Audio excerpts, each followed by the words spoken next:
देखिए जैसे ये कोई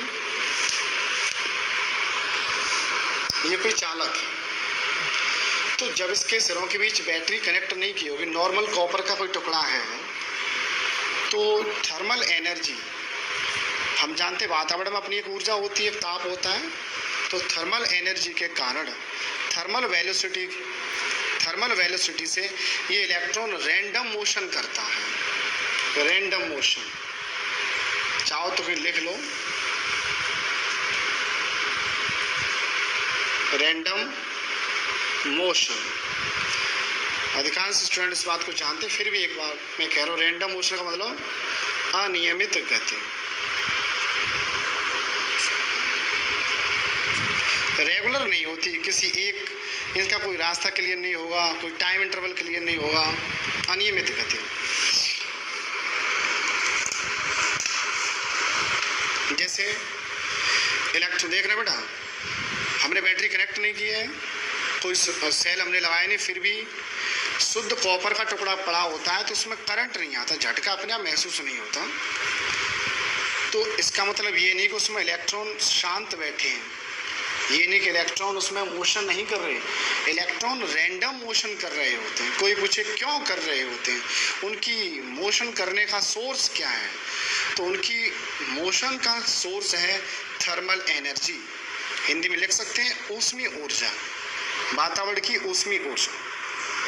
ऊष्मीय ऊर्जा के कारण वो इलेक्ट्रॉन थर्मल वेलोसिटी से यानी तापीय वेग के साथ अर्थात ऊष्मीय वेग के साथ रैंडम मोशन करते हैं। देखिए जरा, ऐसे ऐसे गए, कभी ऐसे गए, कभी ऐसे गए, कभी ऐसे, कभी ऐसे, ऐसे ऐसे ऐसे गए, ऐसे गए, ऐसे गए, ऐसे गए। यानी जैसे एक छोटा बच्चे को जब पेन दे दी जाती है, छोटी क्लास के स्टूडेंट को पेन दे दी जाए, LKG UKG को, तो ऐसे ऐसे करता है, ऐसे ऐसे पेन चलाएगा, ऐसे ऐसे, यानी मन चाही डायरेक्शन में वो पेन को ले जाएगा। ठीक उसी प्रकार इन इलेक्ट्रॉन की मनचाही दिशा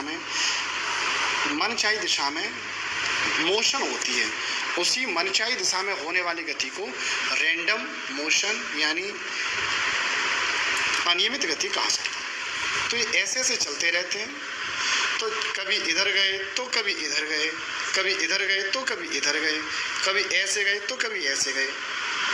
तो इनका बड़े जो कक्षीय वेग होता है, एक जगह लिख दीजिए, उसकी वैल्यू होती है, देखो मैं ये लिख रहा हूँ,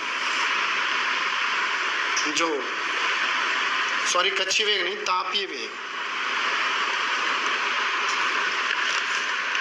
जो तापीय वेग होता है ये लिखा है, देखिए ये लिखा है, उसकी रेंज ये होती है 10⁵ मीटर पर सेकंड। मतलब बहुत तेजी से भाग रहा होता है, इलेक्ट्रॉन का इंस्टेंट वेग होता है ये। इंस्टेंट मानी इस दिशा में गया होगा, उतना इस दिशा में गया, उतना इस दिशा में, तो ये बहुत ज़्यादा होता है 10⁵ मीटर पर सेकंड। एक जगह लिख लीजिए, thermal velocity of free electron is equal to 10⁵ metre per second. मेरा लिखा हुआ पुरानी क्लास रिपीट कर रहा हूँ, 5 मिनट बाद में नया टॉपिक पढ़ाऊँगा, तब तक बच्चे स्टूडेंट और भी जुड़ जाएँ। थर्मल वेलोसिटी बहुत ज़्यादा होती है 10⁵ मीटर, लेकिन ये मनचाही दिशा में होती है, कभी इधर कभी इधर कभी इधर कभी इधर कभी इधर कभी इधर। तो अब ऊष्मीय वेग का औसत निकाला जाए, ये मैं लिख रहा हूँ V नेट एवरेज, तो V1 + V2 + V3 + V dot dot dot Vn/n, यानी सबको जोड़ दिया जाए तो ये 0 होगा। ये हम वेक्टर योग निकाल रहे हैं बेटा, वेक्टर योग। सभी हम जानते हैं वेलोसिटी एक वेक्टर क्वांटिटी है, वेग एक सदिश राशि है, तो जब इनको सदिशों का योग किया जाएगा तो दिशाओं के साथ जुड़ेंगे।